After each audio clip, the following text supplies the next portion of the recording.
चलिए तो नमस्कार दोस्तों, जय हिंद। आप सभी का जय हिंद स्टडी ग्रुप के इस ऑफिशियली प्लेटफॉर्म पर अगेन एक बार फिर से आप सभी का मोस्ट वेलकम है। आज के इस न्यू सेशन में आज का टॉपिक आप लोगों के लिए बहुत ही स्पेशल होने वाला है, क्योंकि आज हम लोग पढ़ने वाले हैं बौद्ध धर्म के बारे में।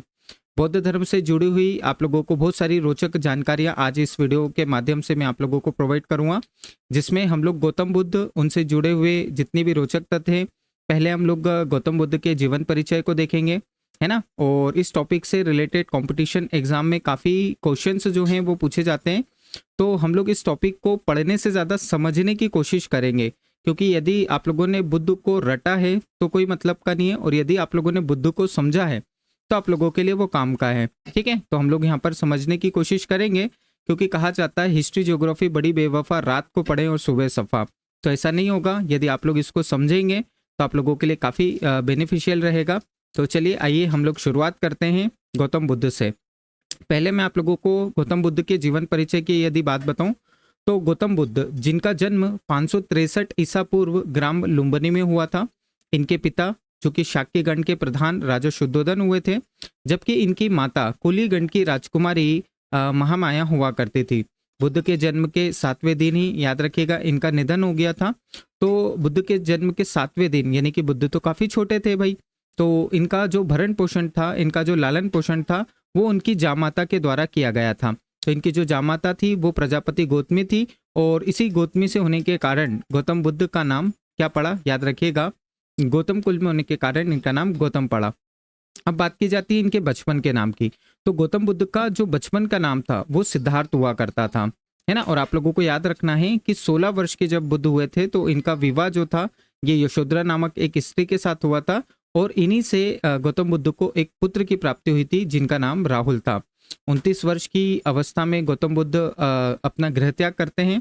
तो 29 वर्ष की अवस्था में जब गौतम बुद्ध के द्वारा अपना गृह त्याग किया गया था, तो इसे बुद्ध साहित्यों में किस नाम से जाना गया, तो इसे महाभिनिष्क्रमण कहा जाता है।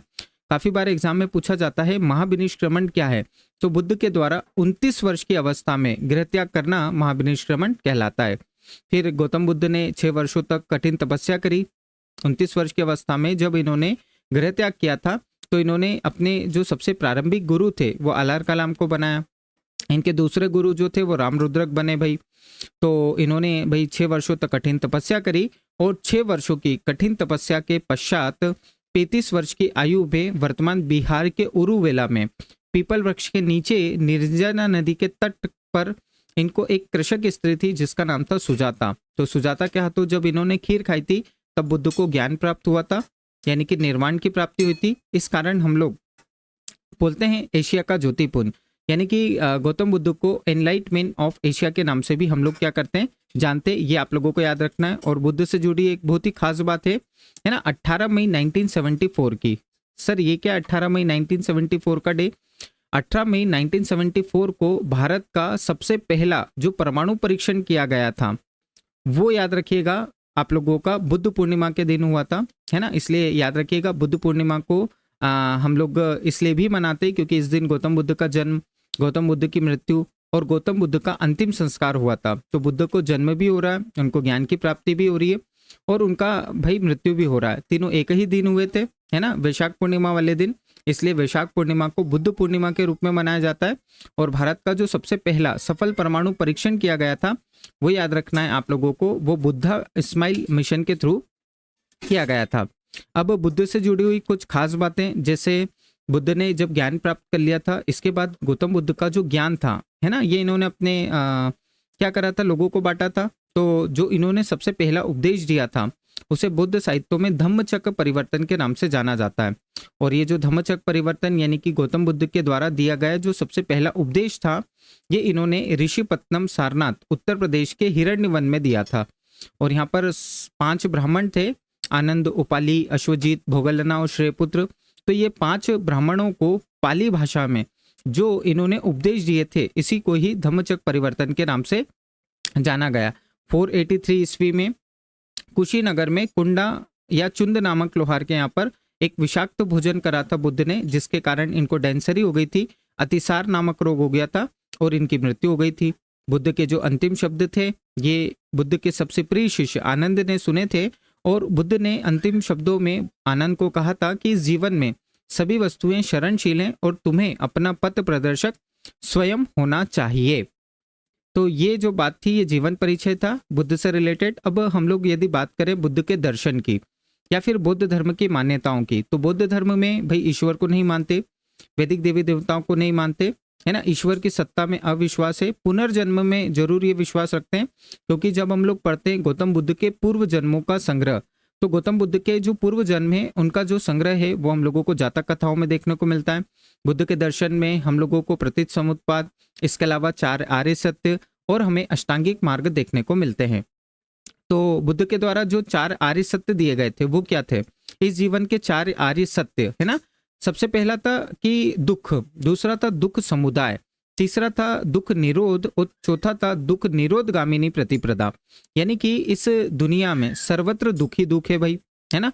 वाकई में जो बुद्ध बता के गए थे कि ये जो संसार है ये दुखों से भरा है। आज कौन इंसान है जो सुखी है? भाई कोई भी सुखी नहीं, आप भी सुखी नहीं हो, मैं भी सुखी नहीं हूँ। इस संसार में सारे के सारे कौन है भाई? दुखी हैंगे। तो बुद्ध बताते हैं इस दुखों के पीछे कारण क्या है।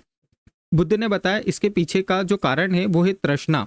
तृष्णा का मतलब होता है इच्छा, है ना। हम लोगों को कुछ भी चीज पाने की जो इच्छा है यही हमारे दुख का क्या बनती है? कारण बनती है। तो बुद्ध ने कहा है दुख, दुख निरोध गामिनी प्रतिप्रदा।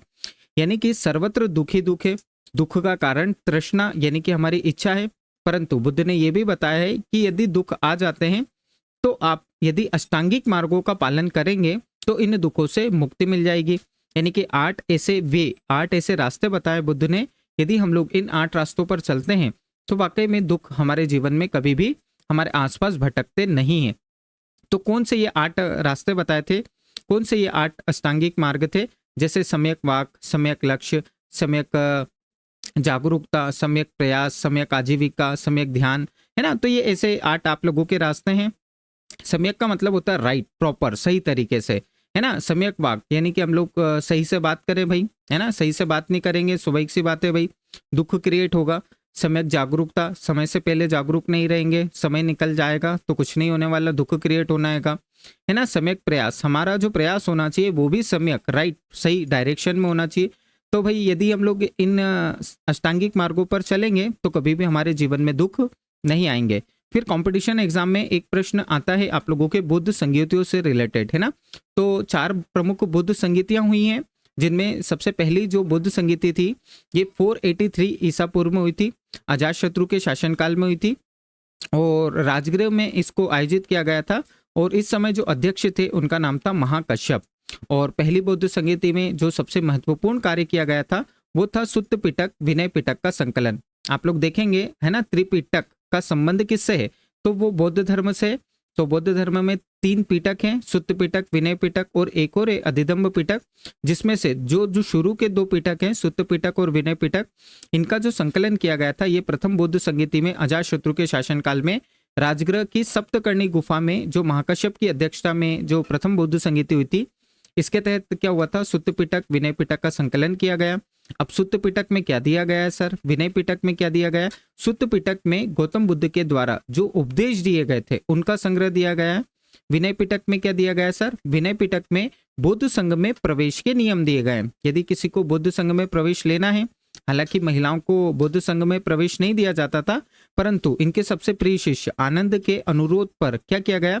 बौद्ध संघ में प्रवेश लेने वाली जो सबसे पहली महिला थी उनका नाम था, याद रखिएगा, इनकी जामाता यानी कि प्रजापति गौतमी। तो पहली बुद्ध संगीति हो जाती है अजातशत्रु के शासनकाल में। सुत्त पिटक विनय पिटक का संकलन किया जाता है। 100 साल बाद 383 ईसा पूर्व में दूसरी बौद्ध संगीति होती है। और दूसरी जो बौद्ध संगीति हुई थी बेटा वो कालाशोक के शासनकाल में हुई थी, वैशाली में हुई थी, शब्द कमीर की अध्यक्षता में हुई थी। और इस समय जो बौद्ध संघ था ये भिक्षुओं में बढ़ गया था बेटा, है ना। तो एक स्थावीर और एक महासंदिग्ध, तो आप लोगों को ये याद रखना। तीसरी जो बौद्ध संगीति हुई थी ये अशोक के शासनकाल में हुई थी। और अशोक के शासनकाल में काफी बार एग्जाम में पूछा जाता है कि कहाँ पर आयोजित की गई थी, तो कुंडलवन कश्मीर में। और इस समय जो अध्यक्ष थे वो वसुमित्र हुआ करते थे। और तीसरी बौद्ध संगीति में आप लोगों का जो तीसरा पिटक है यानी कि अधिदम पिटक, इसकी रचना हो गई। फिर जो चौथी बौद्ध संगीति थी ये याद रखिएगा, ये कुंडलवन में होती है ना। अशोक के शासनकाल में पाटलिपुत्र में आयोजित की गई थी। और आप लोगों को चौथी जो बौद्ध संगीति है ये याद रखना है, ये कनिष्क के शासनकाल में हुई थी कुंडलवन कश्मीर में। और इस समय जो अध्यक्ष थे वो वसुमित्र हुआ करते थे। तीसरी बौद्ध संगीति में याद रखिएगा आप लोग मोगली पुत्र तीर्थ थे, और जो चौथी बौद्ध संगीति हुई थी उसमें वसुमित्र अध्यक्ष थे। ठीक है, ये थोड़ा सा आप लोगों को याद रखना। और चौथी बौद्ध संगीति में जो बौद्ध धर्म था इसका विभाजन हुआ था। बौद्ध धर्म दो भागों में बट गया था, एक हीनयान और एक महायान। अब बात करते हैं हम लोग हीनयान और महायान की, है ना। तो देखिए हीनयान और महायान में डिफरेंस ये है कि जो आप लोगों का जो मेन बौद्ध धर्म है ना, मुख्य बौद्ध धर्म है वो हीनयानी है, क्योंकि हीनयानी जो होते हैं वो बुद्ध की प्रतीक पूजा करते हैं।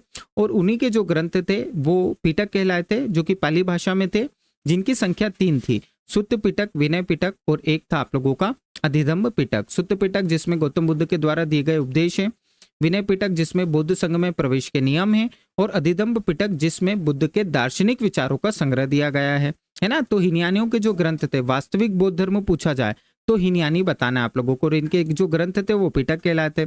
और संशोधित और आधुनिक बौद्ध धर्म जो है इसको हम लोग महायान शाखा के अंतर्गत रखते हैं।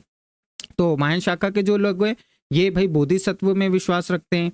दूसरी बात है ये बुद्ध की मूर्ति पूजा करते हैं, है ना। तो इनके जो ग्रंथ थे वो वैपुल्य सूत्र कहलाए थे, जो कि संस्कृत भाषा में थे। आप लोगों ने नाम सुना होगा, भारत का आइंस्टीन किसे कहा जाता है? भारत का आइंस्टीन नागार्जुन को कहा जाता है, जो कि इस महायान संप्रदाय से हुआ करता था। तो ये बुद्ध से रिलेटेड आप लोगों के लिए एक छोटी सी इंफॉर्मेशन थी। आप लोगों को कैसी लगी कमेंट बॉक्स में जरूर कमेंट करिएगा। और चैनल पे नए हैं तो आप लोग चैनल फॉलो करिएगा, ताकि इसी तरीके की छोटी छोटी इन्फॉर्मेशन आप लोगों तक मैं पहुंचा सकूं।